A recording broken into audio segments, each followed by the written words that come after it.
So, as you're kind of talking about, music and, not putting out smut and, so forth, and people getting, you getting kind of put on the back burner, or even some guys canceled, right? Yeah. You know, not, I wouldn't call myself a musician, but I call myself a guy who likes to jam.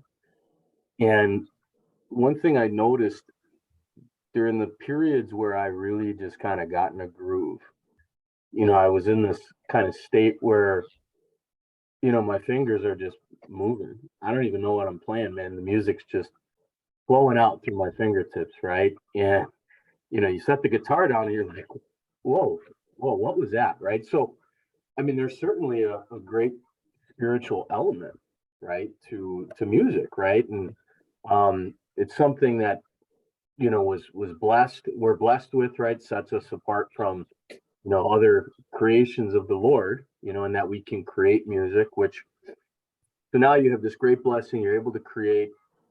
There's an inherent spirituality to it, right? Which, as we're seeing right now, is like such a gift and a curse, right? Because you have a lot of mainstream people who are using this for nefarious causes. Well, Um, I mean, you could say that they're being inspired too.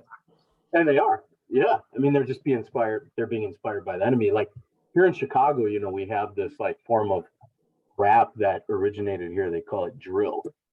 I mean, it's literally like brainwashing young men to just go out and kill people. I mean, that's what the music is. Mhm. So we see this spiritual battle, right? In it, have you ever had any? And Father Chad Ripperger, I don't know if you're familiar with them.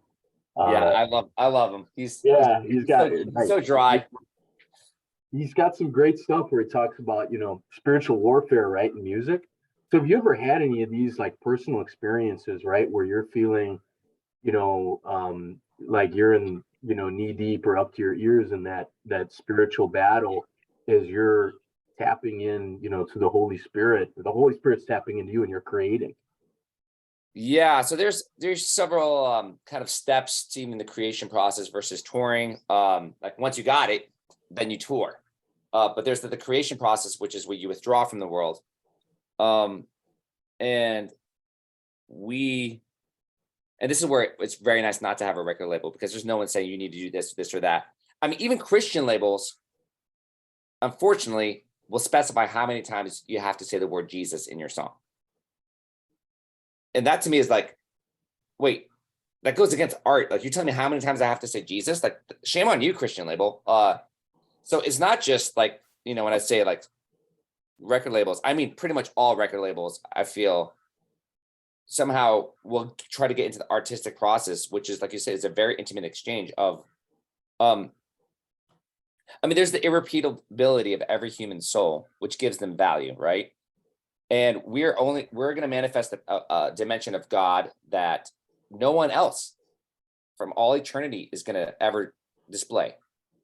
So in a sense, what we come up with is an inspiration from the Holy Spirit. Is He's very involved. And this is where I've prayed to the Holy Spirit my whole life. And I have a pretty good relationship with him. My mom taught me at an early age that you always have to pray to the Holy Spirit, probably because she was a musician, because she knew. We can't even pray without the Holy Spirit, but very often we're not very aware of just how intense the Holy Spirit is in our lives. But I've been shown the face of the Holy Spirit while writing music, like you described, is, it's just something is coming up from within you that is like, wait, that's not for me, is it? Like, it's like, I can't do this normally. And these are the moments where you realize the Holy Spirit is inspiring you to create. This comes, it's an amazing feeling, but also comes with a responsibility. Then when you realize that something is coming out of you, that's when you really realize that the truth of the words, it's what a man puts into himself is what comes out of him. And we have such a responsibility as Christians, but doubly as artists, to try to live a life of virtue and stay away from things. You have to be very aware. My mom, this is her big thing. My mom would not even let us watch certain cartoons because they were ugly. She says, only put beautiful things into your heart because these ugly things are there for a reason. They're trying to deaden your heart towards beauty, and that's what God is beauty itself. And so be very watchful of anything that you ingest. And like you said, this rap music is brainwashing people. But we know from Aristotle, like, that beats, they bypass the intellect. Music bypasses your intellect, and it forms your soul. So as an artist, you have such an added responsibility to make sure that you're living a virtuous life and trying to grow in a relationship with Christ, because he will inspire you, but also you realize there's two inspirations. Someone else is inspiring you. So basically what you ingest is what's going to come out. And there has been stuff that I've come up with. I'm like, man, this is so catchy and it's so groovy. But then when I actually look at it, I'm like, no, I'm not going to put that out. It's just because we're in this culture, we're surrounded by stuff. We cannot help ingesting stuff that is, part of an agenda that doesn't love God. We're just it's by osmosis. Like a coal miner can say, I'm not going to get a black lung, but it's his environment which determines whether or not he gets black lung. So we just have to be patient with ourselves and realize that we're just ingesting a lot that we're not even aware of.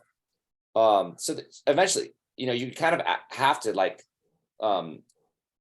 after you create something, and sometimes if you're not like a trained songwriter, you're like, well, this is the first song that's come to me in 6 months. I don't want to just can it because it doesn't have the spirit that I'm looking for. But sometimes that's what you have to do. If you really want to be connected to the Holy Spirit, you have to basically test every spirit. And that sometimes test everything that you come up with yourself. That's a lot of faith and persistence. Thank you for that. Yeah, I think my mom, Alex, and I just keep on going back to my mom's vision. I think because they escaped from the communists and they lost their life, like the life that they had because of ideas, which bear fruit into action. They came here to the United States, and when they formed their family, they were completely plugged in to ideologies which were trying to brainwash children. And so we were raised our entire lives. We were the first homeschoolers, I think, in the state of Texas, and social services would come to our house once a week. We had to incorporate as a school in order to do it, but like we were being totally attacked by the school boards for doing that. But my parents were like, no, I can see in your curriculums what you're trying to do to our children. And so they were very awake, going back to the 70s, that there were ideologies that were being pushed. And my mom was just as aware in music. She's like, okay, I don't like this spirit in this music, and this is why. And so they were able to explain to us about why it's so important about what we ingest and how do we live. Are we living awake, knowing that we're our spirit, our souls, and are basically a war ground between good and evil, and they're God and Satan are raging war for our heart. So every decision we make has so much import, and whether you're an artist or not, we are called to fill our hearts with beautiful things and the true and the good and the beautiful. Because some people think that, oh, I'm not an artist, so it's not as important. It is, because you are bearing fruit. You are a tapestry, even if you're not actually have a CD or a canvas.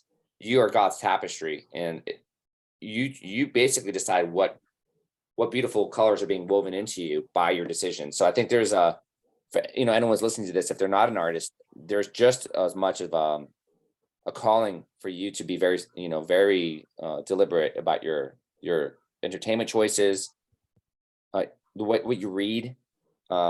It bears consequences. Absolutely.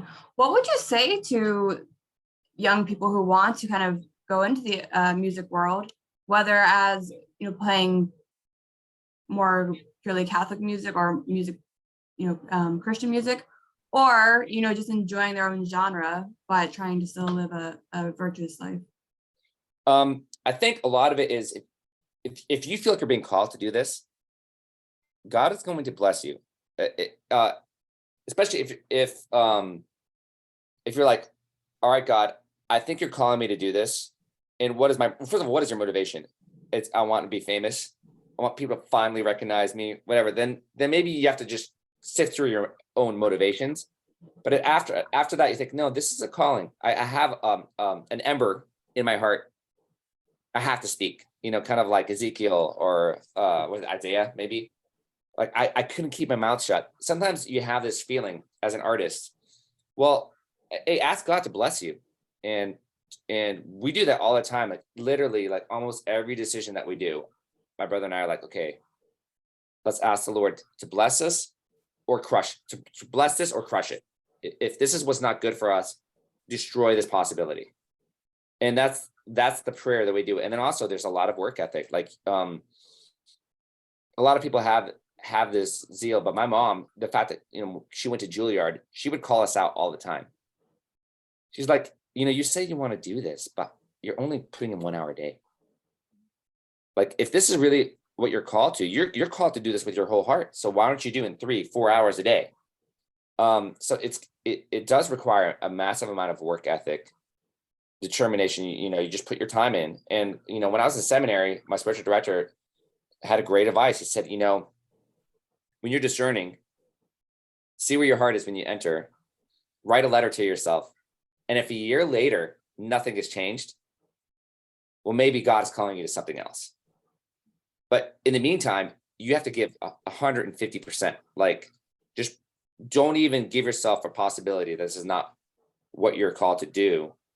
So that was the approach in seminary. So I think if you're actually pursuing music, maybe give yourself a window of time where you give it all and ask God to bless you and say, at least I'm going to do my part, and open doors, create avenues if you want this to be out in the world, touching people's hearts. So that's a piece of advice to say for young people aspiring.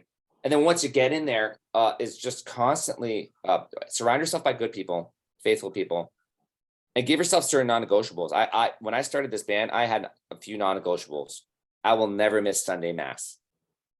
I cannot tell you how many times I played New York City, and when we left the venue at 5 a.m, I would just start walking, looking for a church, and I would go to 6 a.m. or 7 a.m. Mass after being up all night. You can do it. There's times where, like, I'm going to miss Mass. I have to fly, and I have a 1 hour layover in O'Hare Airport. I'm like, God, please help me find Mass. And I walk out the airplane for my layover, and I see a sign in front of me, Catholic Mass. And it's like 5 minutes after I landed. So I get to go to communion during a layover.